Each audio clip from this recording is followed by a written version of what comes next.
भाई कहाँ हो? कब से तुम्हारा वेट कर रहे हैं हम। भी मुझे जल्दी निकलना है किसी काम से।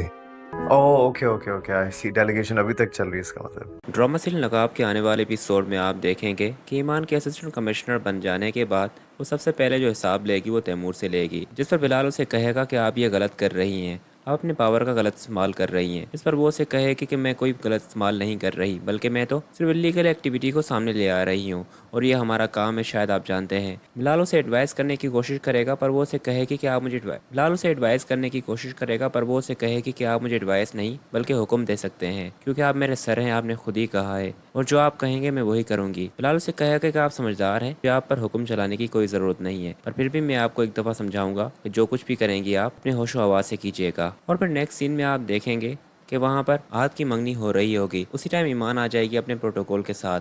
तो सब घर वाले जो होंगे वो ईमान को इस हालत में देखकर हैरान हो जाएंगे कि ईमान ऑफिसर बन गई है और ये नोटिस वगैरह आ रहे थे, ये कहीं ईमान तो नहीं भेज रही। आज उसे कहेगा कि ईमान तुम, तो वो उसे कहेगी कि तुम नहीं मैम बोलो। तैमूर तो उसे देखकर ही चौंक सा जाएगा और बहुत खुश भी होगा कि जिसे मैं ढूंढ रहा था वो खुद ही मेरे पास चल कर आई है। पर इस बार तैमूर की इस मुस्कुराहट को ईमान उसे कहेगी कि बहुत कुछ हिसाब देना है आप लोगों को, जो जो चीज़ें आपने गैर कानूनी हथियाई हैं सबसे पहले तो वो आपको वापस करनी होंगी, और फिर कोर्ट के जो ऑर्डर्स होंगे वो भी तैमूर को देगी। नेक्स्ट सीन में आप देखेंगे ये सब कुछ करने के बाद ईमान जब वापस आएगी तो बिलाल उसे कहेगा कि क्या आपको लगता है कि तैमूर इतनी खामोशी, कि क्या आपको लगता है कि तैमूर भाई इतनी आसानी से ये सब कुछ वापस दे देंगे आपको। वो उसे कहेगी कि अगर वापस नहीं देंगे तो मैं कानूनी कार्रवाई करूंगी, और वैसे भी अब मैं पहले वाली ईमान नहीं हूँ जो कि चुप हो जाऊँ।